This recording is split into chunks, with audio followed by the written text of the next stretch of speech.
soft girl, whimsical aesthetics like bows, baby voices, princess treatment are trending. They are back like never. But are they self-expression or are women just being performative and allowing themselves to be infantilized?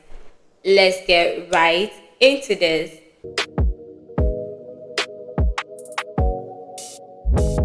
Warning, listening to us might radicalize you. Hi everyone. It's been a while. I feel like we've not recorded in like a month, but No. I'm sure we've only missed a week. It's not even a week. I'm sure we've only missed a week, right? Uh-huh. Yeah, but it feels like it's been forever. So yeah, anyway, how you doing, Kat? I'm okay, still alive, unfortunately. How are you? That's so real. I'm okay too. So anyway, I broke my headset, and yeah, so I've had to, I don't know, do this DIY to hold it together. So it is literally hanging on by a thread.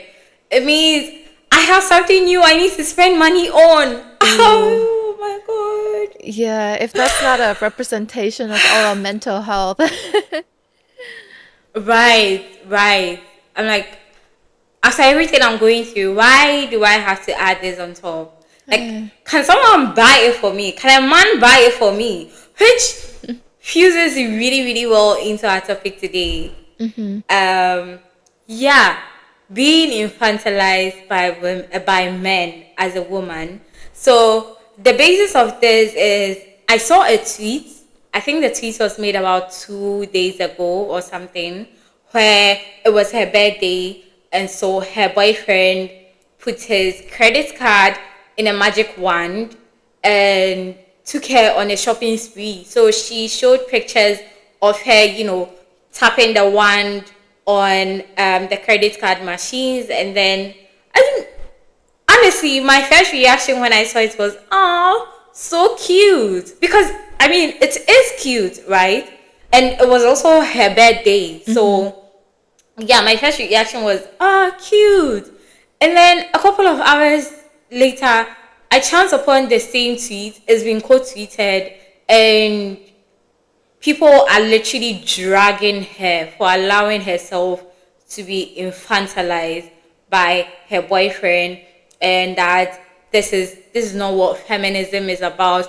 I mean, people are spewing a lot of radical and woke phrases just to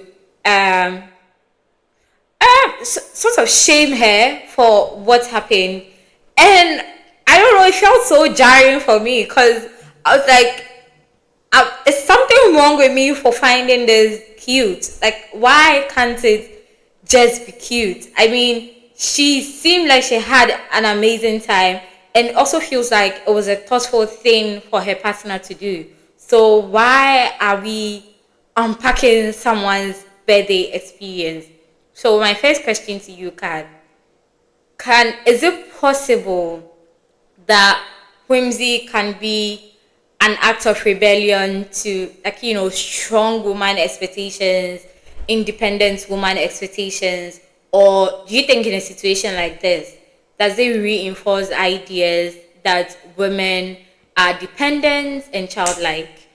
I mean, it depends on what you define as being whimsical, right? Because, for example, I would define myself as whimsical as well, but more of because I like fairy stuff, because I like fantasy stuff. I like dressing like all the pastel pink, like ear cuffs, arm cuffs, Yes, or decorating yes. my place in a whimsical kind of way. I like quaint trinkets. So it depends on how you would define as whimsical. Or, okay, tell me, what do you mean by whimsical in this sense? Okay, now that you say it does seem like it's very subjective. But I think her post and the quote she was getting drew out like this mass group of people where, there were legit people attacking the things you are saying are whimsy for you. So people were attacking. They even attacked how she dressed because they said, pastel colors are. It's supposed to embody femininity, and being feminine is like, there was this whole thing about a grown woman wearing bows, a grown woman liking cute things, like you mentioned. Yes.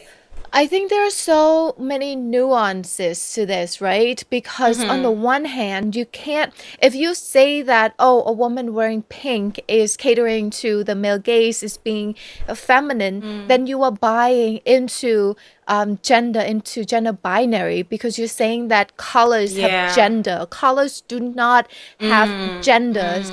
The idea Gender. that pink is for women and blue is for men, pink is for girls and blue is for boys, is a social construct. So if you buy into that idea that, oh, if a woman dresses that way, I mean, for example, high heels, right? High heels were created for men.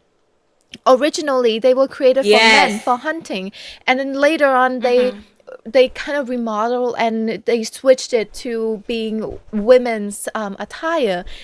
But that doesn't mean that it's something that's static. That's not natural in a way. It's social construct. It's how society shifts from one generation to the next. So by saying that if you wear pink, then you're catering to the patriarchy, it does not make any sense to me. And not only that, it's a bit of a pick me behavior by saying that, oh, you shouldn't be like other girls. Being like other girls is bad. Yes. While at the same time, I also want to reiterate that some stuff are bad, are infantilizing women, and all these things would lead back to pedophilia. For example, you know that I forgot his name, but the founder of Bath and Body Work and the Victoria's Secret, he was involved in the Epstein files. He's a pedophile. So he, for our generation, for girls our generation, for women our generation, he shaped what beauty standard was supposed to be. He Yeah. shaped like how girls were supposed to smell. Like you're supposed to smell like bubble gum, or you're supposed to look this way. Like Britney Spears, for example, they made her sing in that baby voice because of the idea that being young, being childlike is attractive. Now that in itself is not, if you criticize that, it's not saying that, oh, it's a pick-me behavior. No, it's literally criticizing a problem in society where a lot of people who are in position of power, a lot of billionaires, they are pedophiles, and they were the one who controlled the narrative, who were able to craft this part of society where that dictates what is beauty and what is not, what is attractive and what is not, by linking it to being childlike, to being youthful, to being naive, to being innocent. So that in itself is a problem. So it really depends on what you mean by whimsical, right? Is it being childlike? Is it like, oh, I don't know anything, I'm just a dumb girl? Or that's why I have an issue with the whole just a girl hashtag. I mean, I use it sometimes for fun, but I'm just a girl. Yes. Okay, if you look at it on the surface level, it sounds fun, right? It's like girl boss. But then it's the same problem with girl boss, because saying I'm just a girl, I don't know how to do anything, it's infantilizing yourself, and it's saying that women are dumb and we need big strong men to help carry water for us or something like that. Yeah. I perfectly understand you. I think it's also, as you were talking, I realized that there's some form of choice feminism in here, because I did see a couple of tweets about people saying, well, she accepted it, she enjoyed it, like, not necessarily about like this credit card one situation, but generally when people were criticizing things that they thought are infantilizing. So there's a little bit of, okay, so you like bows, you like, all these things that have been socially constructed to be associated with childlikeness. Are you wearing these bows because you want to, I don't know, embody childlikeness? Are Mm-hmm. you wearing these kind of things because you just do not want to be seen or associated with as a grown woman? So I think also the thoughts and the idea behind why you are doing all these things also counts a lot, Yeah. right? Yeah, I agree. I agree. Yeah. I mean, for Yeah. example, So, my whole aesthetics of like wanting to like dress in pastel, fairies, quirky, and all of that. It's not. It's because I love fantasy. It's because I love fays. It's because I love reading about all that kind of stuff, right? I want to indulge in that fantasy world. It has nothing to do with beauty standard. It has nothing to do with the male yeah. gaze. Like, I can't care less what men think about my aesthetics. And as far as I know, men are also a bit turned off by that kind of whimsical look, Yeah. whimsical aesthetics as well, which is great. Yeah. Weirdly, when I was a pick me, I hated pink. When I saw girls who like pink, I would like, oh, you're doing too much. Like, what? This basic.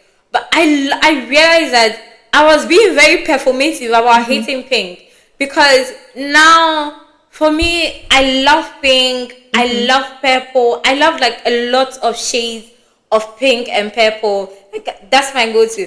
If I had it my way, literally everything in my house would be lavender, and like that, I love it, because when I see the color, it just there's just this this peace, like this sense of calm and happiness it just gives me, because I'm seeing the color. And that's just it. It's not because I want to be perceived as, like, a child, like a girl, like a literal girl or anything. So yeah, it definitely it matters what is influencing or informing your choice of dressing or colors, and like, all those things. So moving on to the next question: what actually is infantilization? Because I feel like 2 days ago, a lot of people were abusing it. Based on the tweets I read in the beginning, I feel like a lot of people were abusing the word infantilization. So, what actually is infantilization? And also, why do you think so many women are so quick to label femininity as weakness? Is it patriarchy? Is it misogyny? Do they have internalized misogyny for them to assume that anything that has been socially constructed as feminine is automatically weakness? Like, you are weak for liking both. You are being childlike because you like pink and purple. Like, what's all that about? I think, to me, infantilization is not just about it's not just about pink, right? And as a side note, when I was a pick me, I completely shunned pink. And prior to that, when I was young, Pink. I loved pink. But then when I went through that phase, I was like, no, I'm only gonna be wearing black and gray. I'm gonna be moody. But then now I love pink. I love pastel. I mean, I painted my walls lavender right there, because I love those Love colors. it. Yeah.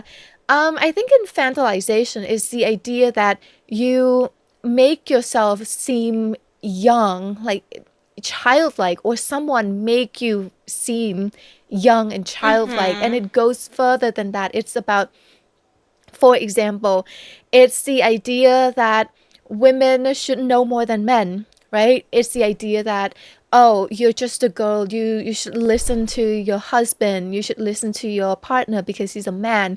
He knows more than you. You're just a girl. You don't know anything. It's even to the point where people say that women shouldn't pursue higher education compared to men because men should know more than women. That's Yeah. also a form of Yeah. infantilizing women by saying that, oh, women should be dumb. Men should always be the one leading. It's also about making women speak in a certain way, like we were talking about, using childlike voice, using childlike language, Oh, calling, babe, I'm sorry. yeah, like, Get like out. I know, right? Like, I'm just a baby. I'm just a girl. I don't know anything. This girl. So Please. it's basically putting women down to prop men up. Um, Mm, Yeah. And yeah. I sorry, I'm a see. bit distracted by my dogs howling. But no, go on. That's fun. I see. I get so annoyed when I come across those accounts that are teaching femininity. They are femininity coaches. They are teaching girls how to, like, have soft voices and how to talk in order to, like, get a man's ear. I'm trying to. I could never. Literally, it makes my skin crawl because I will shout a man's ears off. Because why does he get to talk on his normal tone and I should reduce my tone for a man? That's how does that make sense to some people? Sorry, I cut you off.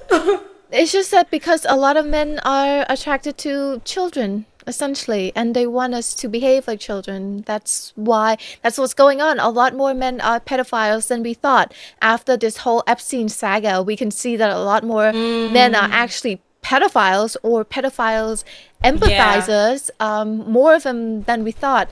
And it this is why the beauty industry, they make so much money by telling women, by Yeah. instilling this fear upon us that being old meaning above 20, being old is bad, growing old, having wrinkles, having lines is bad. So you have to forever just hold on to this unattainable standard of trying to look young forever, as though we're vampires or something, to maintain our grip on youth. And if we don't have that, and we won't have that forever, because time, we wouldn't be valuable anymore.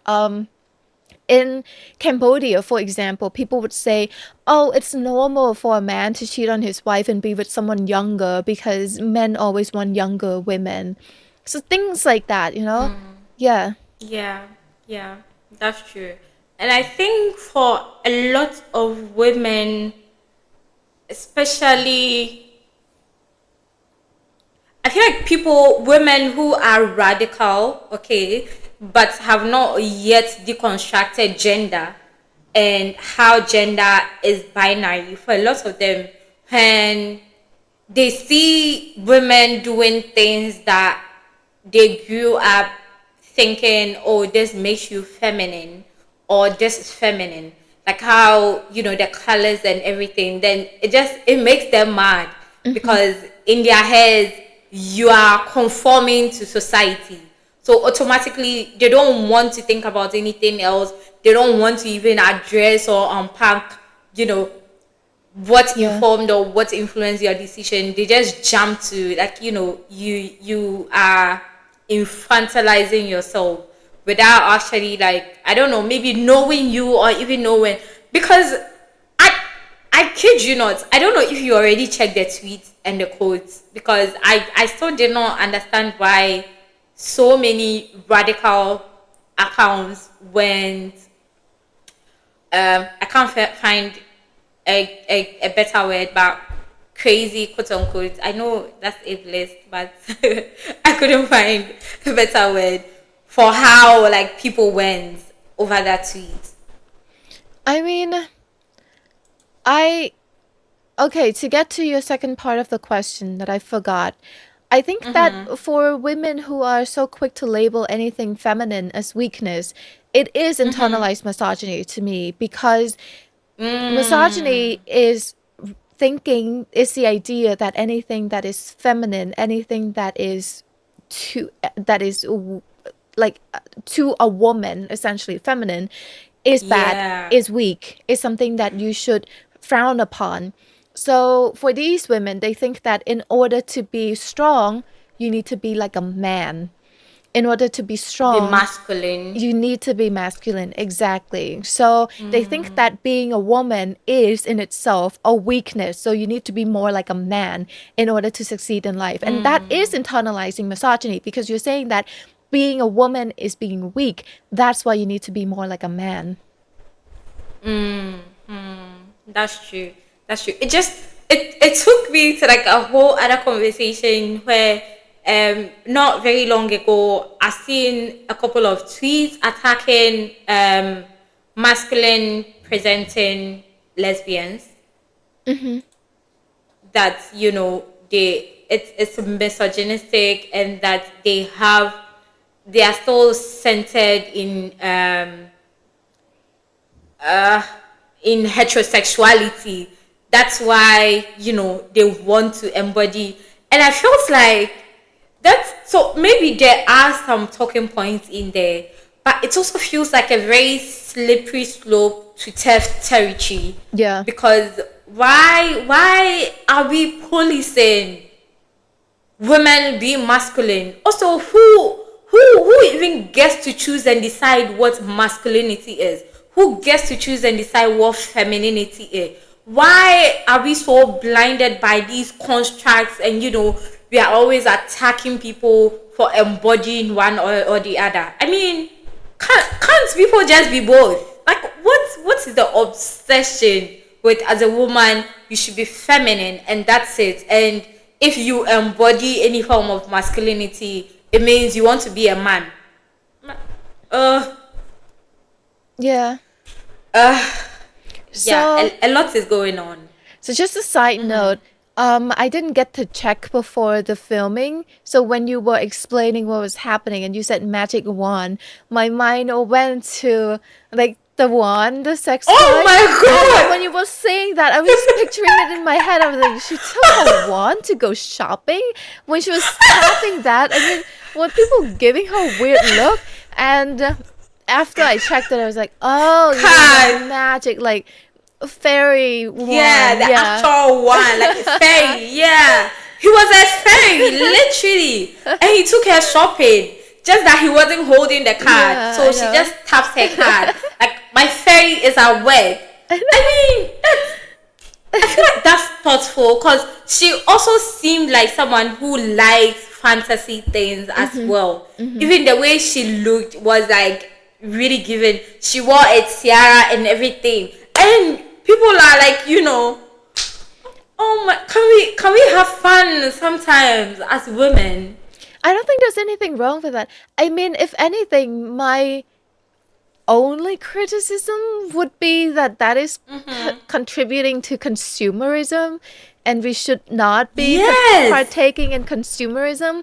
But as for, is it catering to patriarchy? I don't think so. I mean, I don't see anything wrong with that. That would have been a valid conversation to have if you wanted to come from that angle. But attacking her for, like, being childlike just because girls should have fun too, please. Yeah. So anyway, back to that.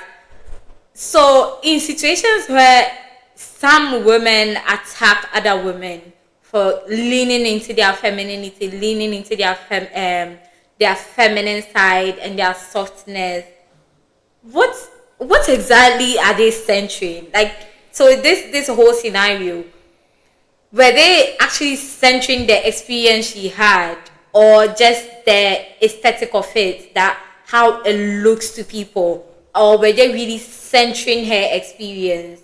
So I think in this specific case, I don't really see any problem with it. So when people are criticizing her softness in a way, I think it's a lot of it is pick me behavior. A lot of it is internalized misogyny. However, when we are there's certain type of softness that when we are criticizing, it is valid. For example, trad wife aesthetic, trad wife mentality. Yeah.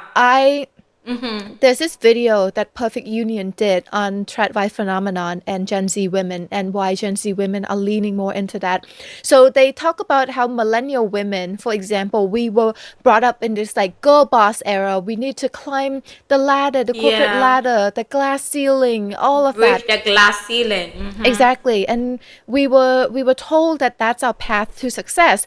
But then of course capitalism came and kicked our butt. So we don't get that, and then we're still grinding away. And Gen Z women look at millennial women doing that, and Gen Z women are like, we don't want that. AI is replacing the job market. Yeah. It's so hard to stay alive these days. So I'm going to lean to the other way, which is the trad wife aesthetic, which is going into the trad wife life.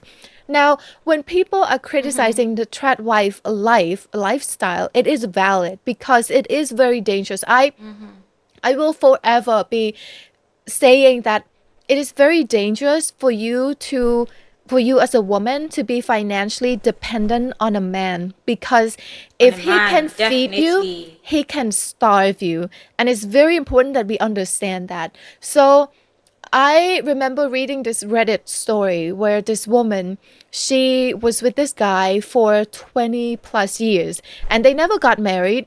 So they were living together. She has like 3, 4 children with him. Some of them are adults, and she was a stay-at-home wife. She was a stay-at-home mom. So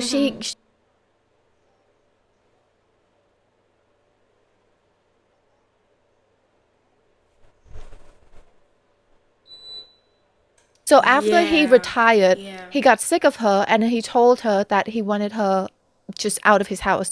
And she completely was devastated because one, she didn't have a job for so long that there's a huge gap in her resume and at that point she was getting older as well. So it would be extremely hard for her to go back into the job market.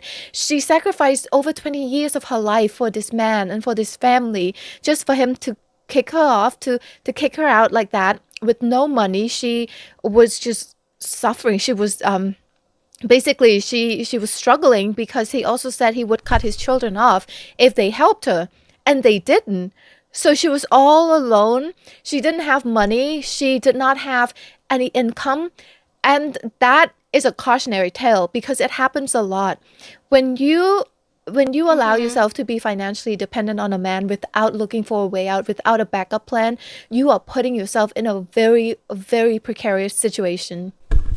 Yeah, yeah, I perfectly agree. But that's a very wicked man. So, Yeah. because even if he didn't want to help her out anymore, to tell the children that they are also going to get cut off if they help their mom, that's terrible. And talking about dependence on men, so I went through a phase where I'm like, I deserve princess treatment. I deserve the soft life. Like, I deserve to spend the man's money while making mine, and that whole mentality. So I know you are definitely against, um taking any form of financial. I feel like that's something I'm still working on. Except now I've gotten to a point where I'm definitely not going to be reliant on a man ever. But if I'm in any form of situation, or with a man, there are times I feel like they can make me feel nice by doing monetary things for me. They can make me feel appreciated by, getting me things they know I like. Like, I'm not going to say no to that. And once in a while, maybe I need money to get something. There are literally times that it's not that I don't have my own money, but I don't want to spend my own money. It feels like, so in scenarios like that, if I have a partner in my life, then I go to them and be like, I'm actually always very honest. So let's say I want to get lunch today, but I don't want to use my money. So I usually just go like, I really want this, but I don't want to use my money so that it feels special for me. So, like, do you got it? So that's me. But question to you, I feel like I already know what you're going to say. So, but I'm still going to ask anyway. Is princess treatment repackaged dependence, or are women really reclaiming their femininity? Because I've heard other feminist arguments that goes like, women have been through enough, women go through enough, so it's okay to spend a man's money like that. What do you think?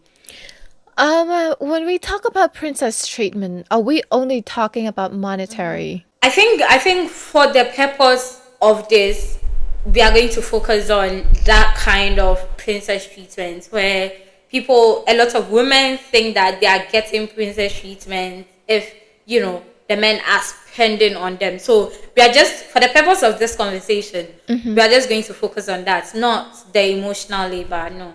Okay. In that case, I do feel like princess treatment is a little bit of a dependency, I would say.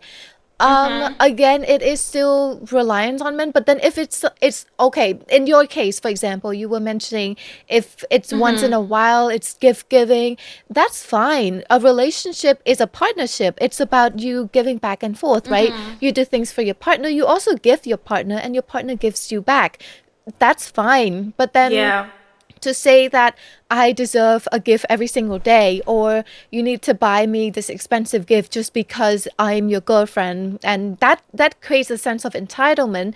And then, well, of course, because I'm a Marxist girly, I would say that also goes into consumerism and capitalism as well. Because if you think Yeah. about it, if you say that, okay, this relationship only works if you can afford to buy me these things, you're saying that someone is only of value if they win at capitalism. Because if someone does not conform and doesn't win at capitalism, they cannot afford it, which means that they are not worthy of your time. You know what I mean? For example, if someone works at a rewarding job, like if they are a teacher, if they are an artist, jobs that are extremely important for our lives, for our society, right? Because art is beautiful, but they get paid crap.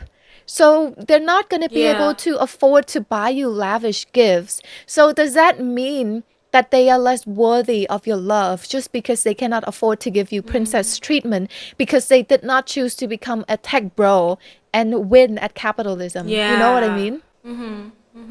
I definitely see where you're coming from. I think so. I still have a bit of that because I feel like sometimes I have expectations, even though I don't say it out loud. Even though I'm probably not going to go to a man and say that, buy me this or do this. Like, there are times I have expectations, like what you should get for me for my birthday. like like or even if I do this really weird thing. So let's say I want to get something, and so I go to ask that, oh, I don't want to use my money because like I want it to feel special today, and maybe this thing costs um maybe $15, and I'm sent exactly $15. It annoys me. Like, I get, like, in my head, I'm able to think of it like, this is what you asked for, you have it. But I feel like my brain is so stuck in this thing where, you should add extra just because. Like, I'm just fucking pretty. Like, just round it out. Maybe it could even be 20. And yeah, so I definitely do that too. I feed into consumerism and I feed into capitalism. And a couple of times I have judged men who are interested in me based on their jobs and based on the income I think they make, and thinking that if they don't look or have certain things, then they are not worth my time. So it's a work in progress. I feel like I've come far. So and I'm very self-aware. So I realize all the places I fall short, and I'm working on it. No, I get it. And I am proud of you. I think being self-aware is very important. I would say that if we repackage princess treatment this way without buying into consumerism and capitalism, and say, okay, if you on my birthday, or if you have always heard me complain about the roof leaking, for example, and without me prompting, you go and fix the roof for me, or when you go Yeah. out to the park, you bring me some wildflowers, for example, instead of spending $100 on a bouquet of flowers. Or if if you're an artist, you write a poem for me, or you paint, or you draw a painting of me, you paint me, or, something like that, that doesn't have to be. I feel like you're talking about your boyfriend. No. But yeah, that's no, fine. Yeah, it is. No. Because I'm seeing like I'm realizing like a couple of things, and honestly, I feel like you are getting the princess treatment, and I absolutely love it for you. Oh, see that you have the biggest smile on your face now, cause. Wait, my dogs were just fighting. No, he has never picked me wildflowers. So that was just an example. Okay, he needs to watch this and pick wildflowers for you then. He needs to watch this and pick wildflowers for you then. No, because I don't know. It's just an example, but for me, I don't like picking flowers because I feel like, they look pretty when they're there and they're alive. I don't want to bring them to my house and then watch them die. Oh my god. Okay, that's fine. But yeah, or rubbing your back when you've had a long day, things like that. Drawing a bath for you. I don't have a bathtub, so don't say that. That's from personal experience. Or drawing a bath for you, or doing, all these little things that you don't have to ask for. A little bit of a digression, but I saw this video from this Cambodian guy yesterday where he said that men have this box in their head that has nothing in it, which means that they don't see what's going on in the house. So if you, as his wife, you want him to do things around the house, all you need to do is just ask him. So just tell him, hey, can you watch the kids? Hey, can you clean the yard? Hey, can you wash the dishes? Men are very simple. All you gotta do is ask them and be nice to them and gentle parent them. They're very simple. That's the kind of thing that I'm so against, weaponized incompetence. Yeah, I perfectly understand you. So yeah, I think we need to wrap up soon. So my last question, when and how can we draw the line between critiquing, women being childlike, women being whimsical, women being soft, being feminine, and internalized misogyny? When does it cross the line into the other? That's an interesting question. I think that in order to distinguish that, we need to look at it from a systematic level, right? We need to see, for example, if you say that, oh, that's infantilizing women, we need to look at it from a systemic level. Are women using baby voice because they want to, or because society has conditioned them that being childlike is attractive? And then we trace the system back, like an early example would be how billionaires control all the industries, right? So we need to look at things from a systematic level rather than looking at things from an individual level.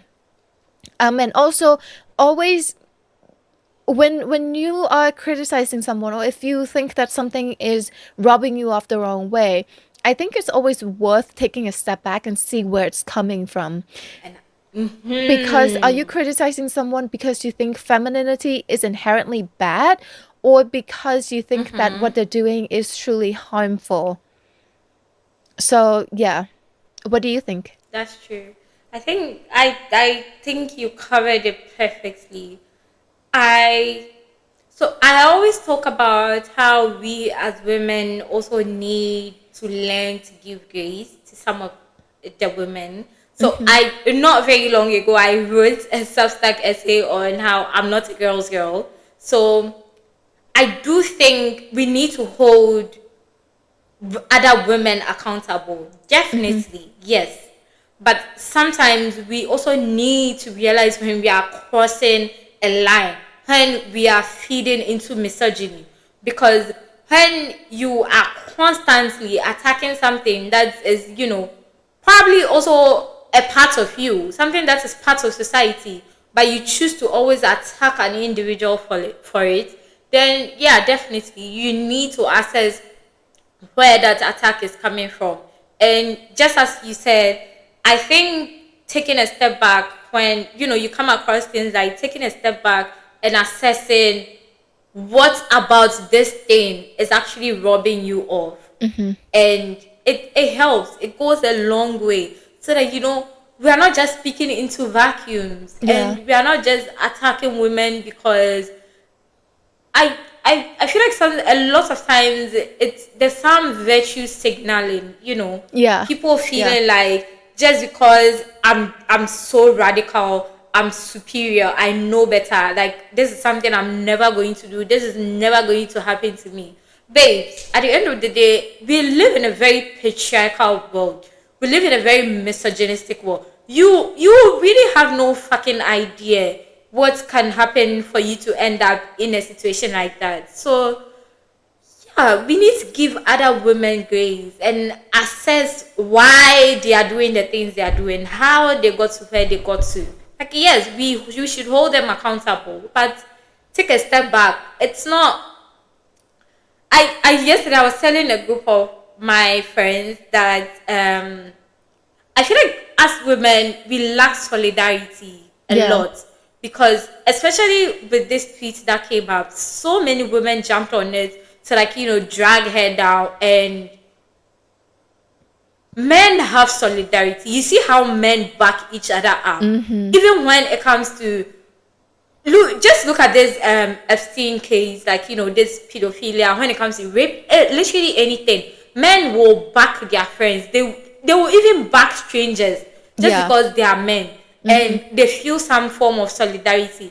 But as women are so quick to throw each other under the bus just so we can seem like I'm better and I've done a lot of work, I've done a lot of decentering and unpacking. Like, you are still feeding into internalized misogyny, because at some point you are doing what men do to women by going at them that way. So I perfectly agree with you. I think this has been an interesting conversation. I liked it. It has been. Before we wrap up, I have a question for you, a tricky question for you. Not regarding this episode, but regarding 2 episodes back where we were talking about abolitionists and incarceration. Okay. Do you think that Donald Trump can be rehabilitated? No. I'm sorry. Please don't ask me that. That was a question I did not even have to think about. I feel like now that I've read like a bit more, and after our conversation last time, I'm definitely more of an abolitionist. But Kat, some people are beyond saving. I'm sorry. Just imagine asking us to rehabilitate Epstein if he was still around. I mean, there are conspiracy theories that he's still alive, but anyway, if he was still really around, is that someone? So anyway, just also as a side note, the case that prompted us talking about that, where the boys stuffed rocks into the girl's mouth and raped them. So it's in trial, and the one who stuffed the rocks into the boy's mouth has been let off, actually, with a strict house warning. So he's just going to be at home. He doesn't get to go anywhere, but he's not being charged with anything. That's cool. So, Kat, yeah, I mean, and the cultural feminists are angry. I mean, they are out there. That how do we ask of them to consider rehabilitation when this is what the system is? Like, I've literally seen tweets saying that boy needs to be. Okay, that's a bit because extreme. He got off. So, but Kat, I understand. So after they were charged, apparently the boy actually made a TikTok post of his charge sheets like it's a trend post, and his auntie also made a TikTok post that went viral saying that the girl asked for it. You know what? So people are angry.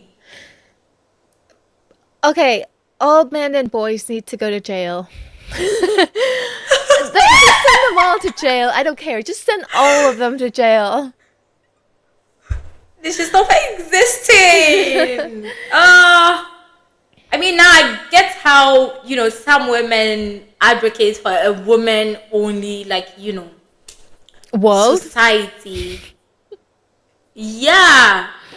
I feel like that will come with a lot of, other things, but let's not get into it today. Let's wrap this up since you have a meeting and I also need to get back to my work. So it's been an amazing session, and as always, we hope you learned something. We hope you are inspired to change your I'm just a soft girl, I'm just a baby girl. Babe, you are not. You're a grown ass woman. Fucking start acting like it. So anyway, if you love this episode, you can watch our other episodes. You can go through our playlist here on YouTube, or you can also head over to podcasts. We are on all podcast apps, platforms. Why is that always so hard? And you can also find us on social media as Unholy Feminists, because we really are unholy. And yeah, we'll talk about everything, anything. We might make you angry sometimes, but you will learn, and that's the whole point of this. Yeah, so until next time, bye. Bye.